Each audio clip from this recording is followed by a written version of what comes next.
Hola, ¿cómo estás? Somos el grupo 7 y en esta oportunidad, mediante este video, te mostraremos algunos conceptos y ejemplos de la aplicación de la metodología activa Aprendizaje basado en problemas ABP.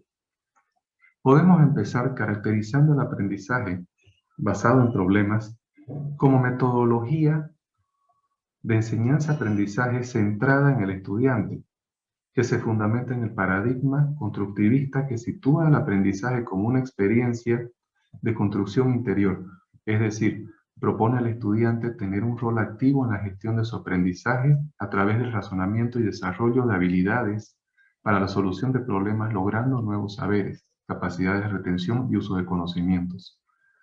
Podemos afirmar que estamos ante una técnica en donde ni el contenido ni el profesor son elementos centrales. Algunos autores definen el ABP como un método de aprendizaje basado en el principio de usar problemas como un punto de partida para la adquisición e integración de los nuevos conocimientos. Las características fundamentales del método son fijadas en su pionera implantación en la Facultad de Ciencias de la Salud de la Universidad de McMaster, Canadá, donde el aprendizaje está centrado en el alumno. El aprendizaje se produce en pequeños grupos. Los profesores son facilitadores o guías del proceso. Los problemas son el foco de organización y estímulo para el aprendizaje. Así también los problemas son un vehículo para el desarrollo de habilidades de resolución de problemas y la nueva información se adquiere a través del aprendizaje autodirigido. Muchas de estas características tienen su base teórica en la psicología cognitiva, concretamente en el constructivismo. La premisa básica es que el aprendizaje es un proceso de construcción del nuevo conocimiento sobre la base del previo. No estamos pues ante un método que promueva el conocimiento receptivo, tampoco descontextualizado o exento de procesos metacognitivos que afectan al uso del conocimiento y la conciencia sobre cómo se aprende. Antes, al contrario, el ABP promueve la autorregulación del aprendizaje y responde a algunos principios básicos de una inspiración constructivista.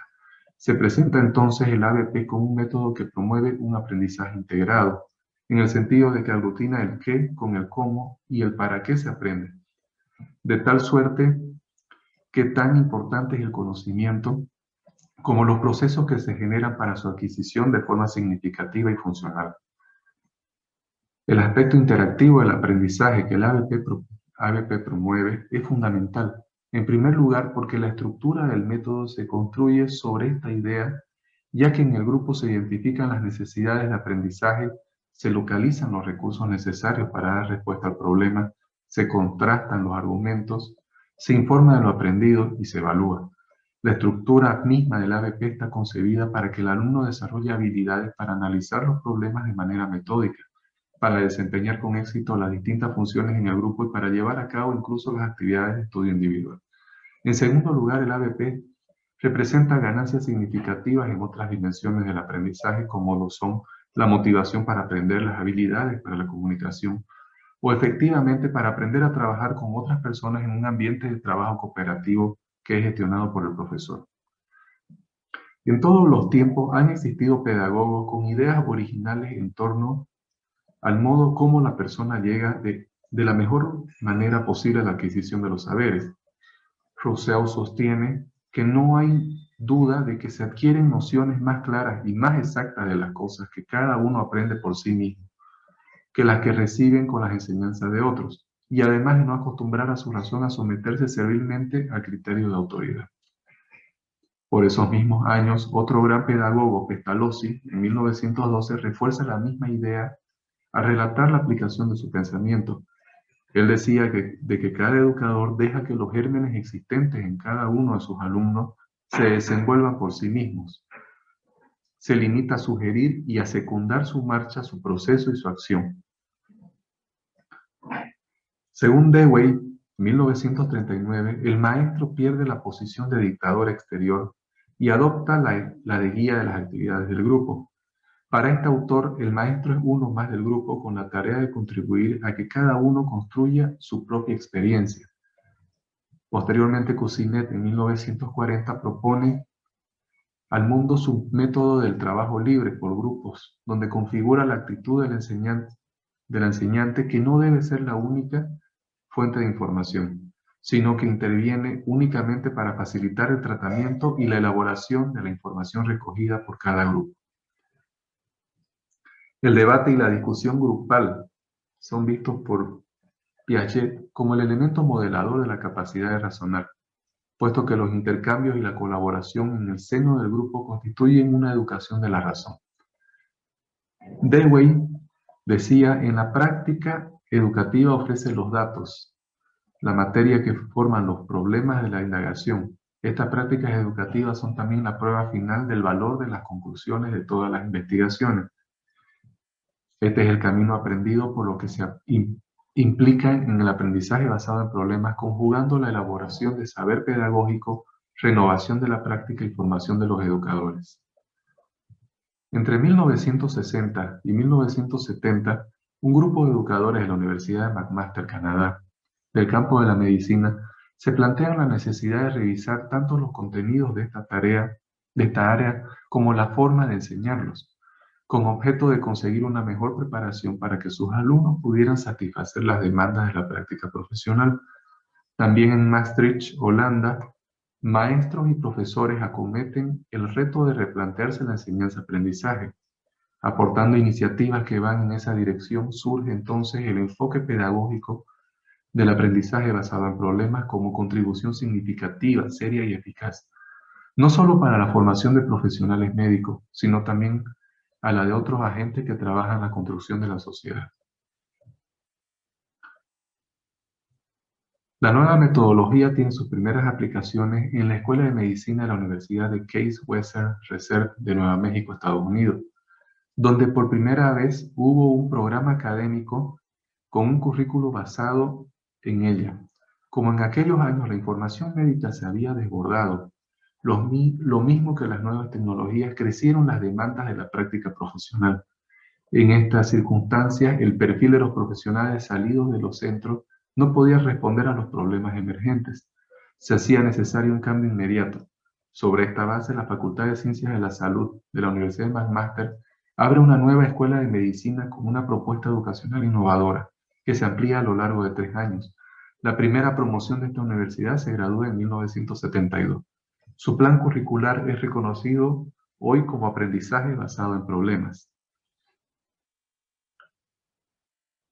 La experiencia cristaliza en una serie de técnicas y se extiende en el marco de las ciencias médicas.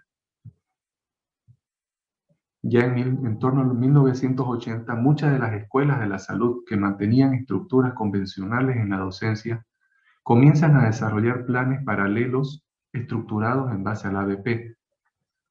Más tarde, otras escuelas se plantean una profesionalización mayor tanto en la intervención directa como en el ámbito del aprendizaje y asumen el reto de transformar su plan curricular completo en una estructura del ABP. El proceso de cambio de procedimiento de la enseñanza al aprendizaje basado en problemas ha sido adoptado por numerosas escuelas de medicina en todo el mundo. El método mantiene una tendencia al alza y se aplica en diversas instituciones profesionales de enseñanza superior. El interés por la metodología del ABP crece, como se puede apreciar desde 3 vertientes: la extensión a nuevas universidades, la proliferación de publicaciones recientes sobre experiencias aplicadas y la ampliación, además del área de la medicina al campo de las ciencias humanas y tecnológicas.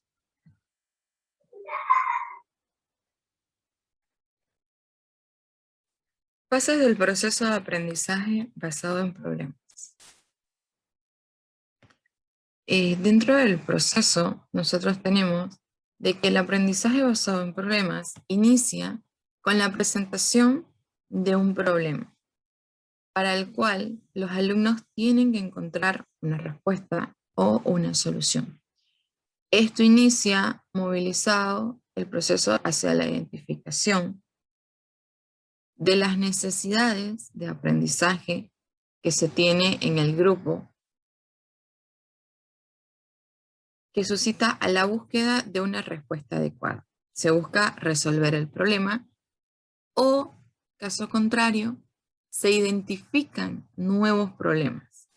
De identificarse nuevos problemas, se pasa a repetir el ciclo y se inicia nuevamente.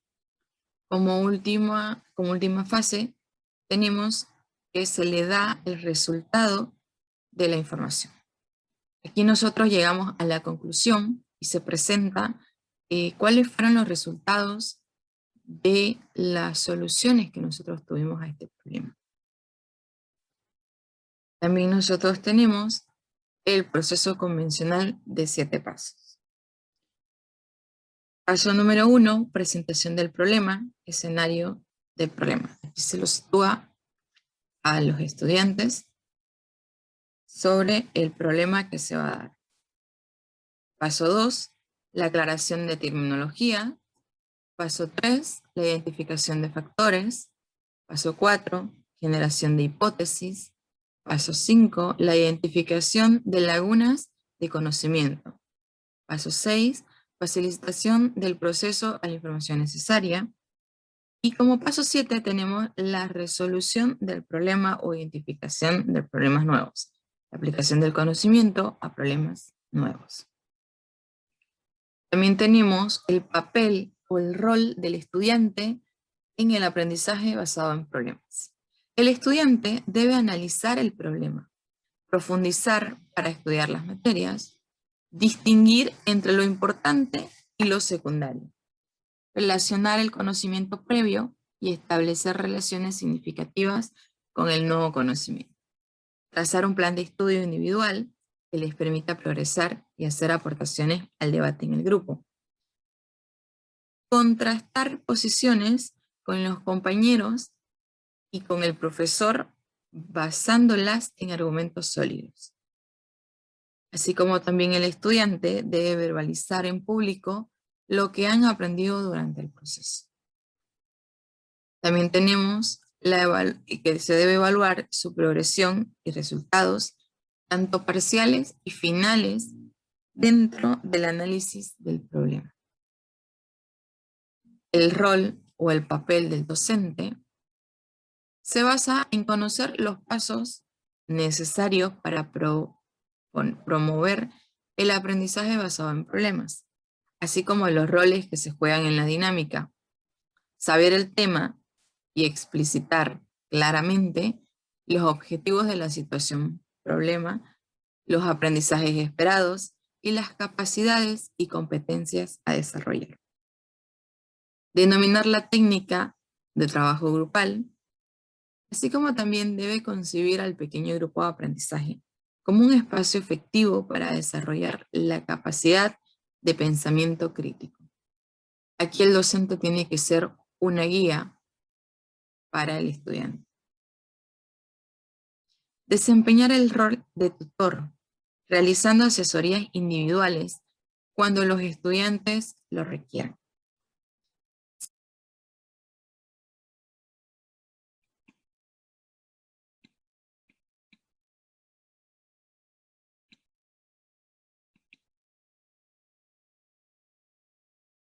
Los problemas.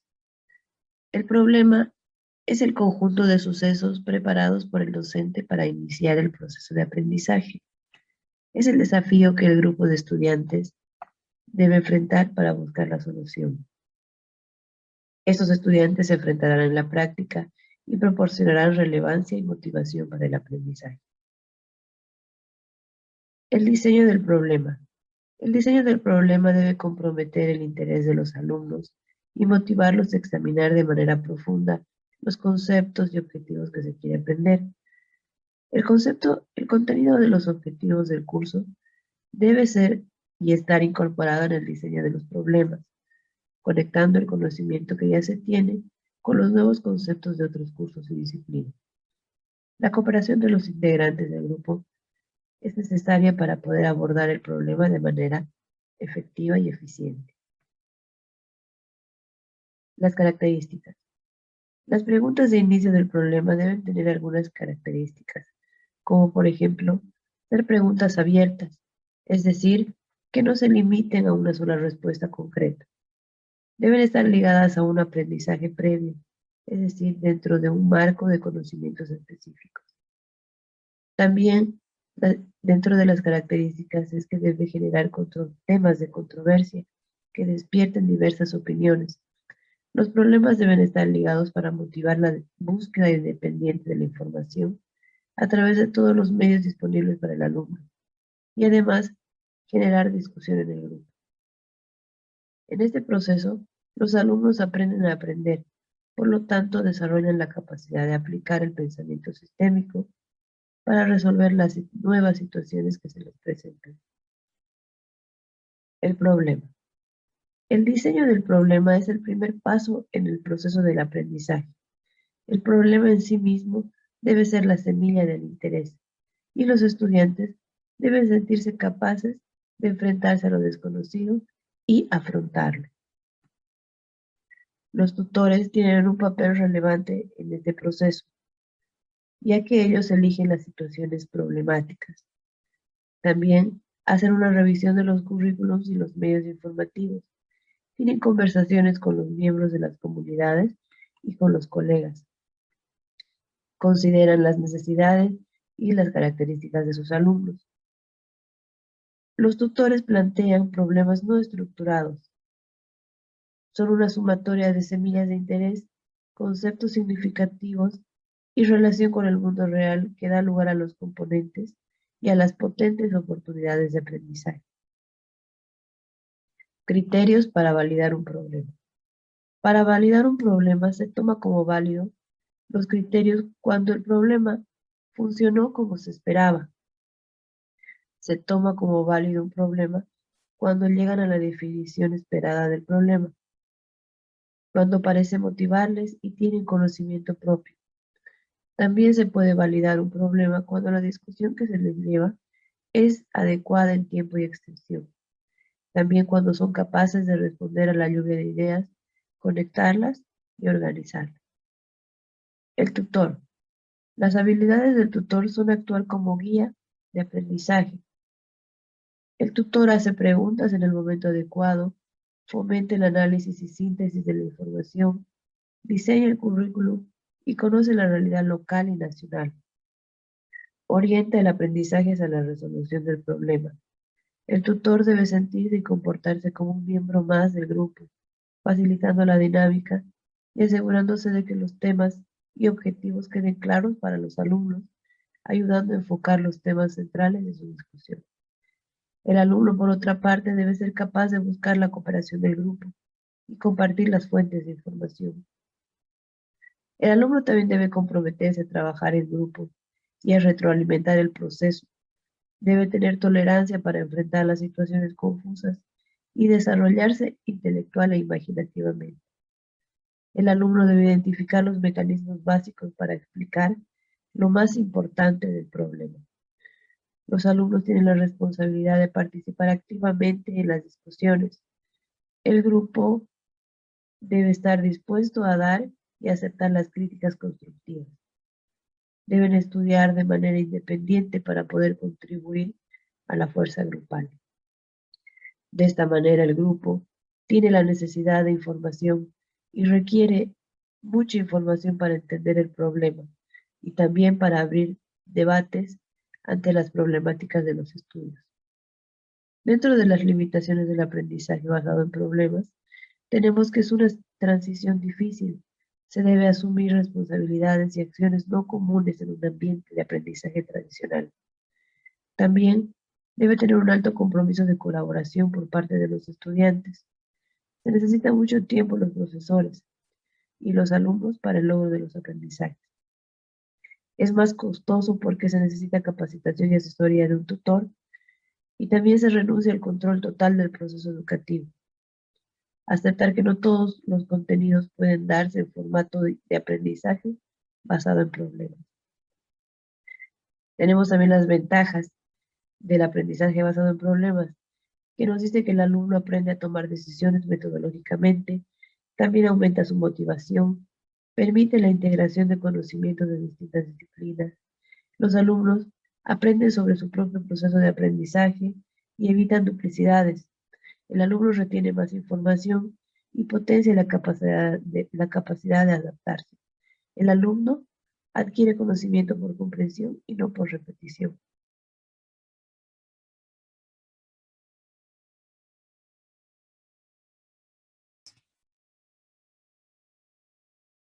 Ejemplo del aprendizaje basado en problemas. Tenemos la asignatura que estamos basados en la educación comparada del quinto curso de literatura de la Facultad de Educación de la Universidad de Madrid, España. Aquí la profesora a lo largo del curso pretende llegar a comprender el significado de la educación de hoy en el mundo. Dentro de este ambicioso plan se incluye el estudio de la metodología comparada y el sistema educativo de los países. Base del desarrollo de los pueblos. Interesa que los alumnos descubran los elementos configuradores de estos sistemas, analicen, valoren críticamente y comparen la red de fuerzas condicionantes que afectan a cada contexto. Dentro de los objetivos de este caso está conocer la evaluación histórica, la naturaleza, el método y la fuente de la educación comparada. Comprender la educación comparada en el mundo y los diversos enfoques históricos e ideológicos. Conocer y valorar la educación actual, los sistemas educativos de los países, su formación y estructura, los problemas y las tendencias de los diversos contextos sociopolíticos, filosóficos y culturales, las reformas, las instituciones escolares, los problemas y demandas y la atención de las minorías. Como último objetivo tenemos analizar y comparar los aspectos específicos y comunes de los sistemas educativos en los países. Iniciando con las fases del ABP, tenemos la fase 1, que es el desarrollo del problema. El problema que se registra ha ocurrido en la comunidad china, difundido por la prensa en el año 2006. Los estudiantes se distribuyen en el aula en grupos de 3 y 5 personas, dedican 2 sesiones de hora y media a cada uno a los casos de estudio y la elaboración de conclusiones. Dedican parte de este tema para ver qué podemos hacer. Para la elección del problema, el profesor ha definido previamente una hora para la selección del problema y lo que se quiere es sintetizar el proceso histórico y los principios que inspiran hoy el sistema educativo chino. Analizar y comparar aspectos específicos y comunes de los distintos tipos de las escuelas, valorar críticamente la situación actual y asimismo se espera que los alumnos desarrollen algunas competencias o destrezas tales como la capacidad analítica comparativa, de síntesis y de trabajo en grupo. En esta fase, el profesor explica el objetivo a conseguir, las técnicas que se deben utilizar, los materiales y fuentes, presenta la redacción del caso, comenta la existencia de esta metodología y distribuye los grupos. Todos los grupos estudian el caso, cada miembro expresa el conocimiento que posee en el listado de acciones y se realiza para resolverlo. Intercambian ideas y analizan y debaten los distintos aspectos. Analizan la información disponible, búsqueda de nuevas fuentes, debaten en el grupo sobre las aportaciones, sintetizan y proceden con la solución del caso. Como fase número 2 tenemos la identificación de competencias, en los cuales tenemos como primera competencia la capacidad de indagación y búsqueda de información. La segunda sería la capacidad de análisis y síntesis. La tercera, la comunicación oral y escrita. La cuarta competencia sería la valoración y crítica de la información. La quinta, aprendizaje autónomo. La sexta sería la capacidad analítica comparativa. La séptima, habilidad de trabajo en equipo. La octava vendría a ser las actividades de diálogo, convivencia, respeto y tolerancia. Y la novena competencia que se tendría en este caso de estudio sería la captación de problemas educativos en distintos contextos. Dado la identificación de competencias, pasamos a la fase 3, que es la evaluación y solución del problema, en el cual el profesor ha seguido el proceso de trabajo en estudio, en grupos, valora los aspectos descritos en la documentación adjunta relativa y la evaluación.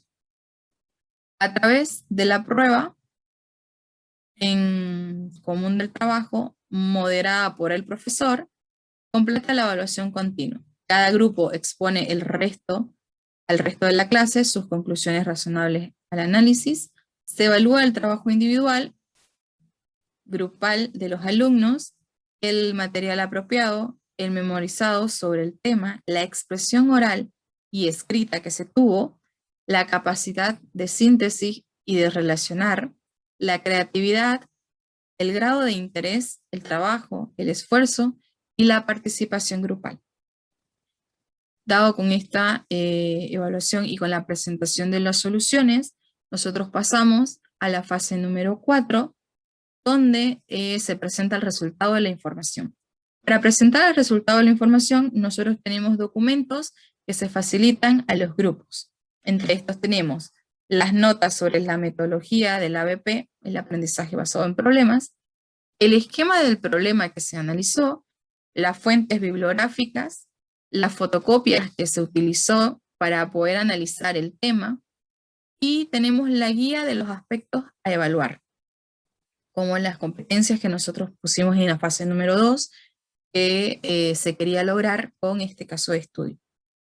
Presentado todo esto, nosotros culminamos con las 4 fases del aprendizaje basado en problemas y llegamos a la solución del problema planteado al inicio.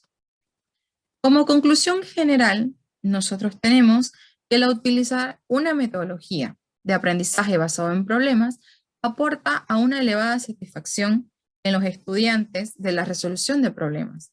Resulta favorable la retroalimentación constante en el proceso de enseñanza-aprendizaje, tanto en sesiones de evaluación como en el trato personal y la mejora de la comunicación en el aula.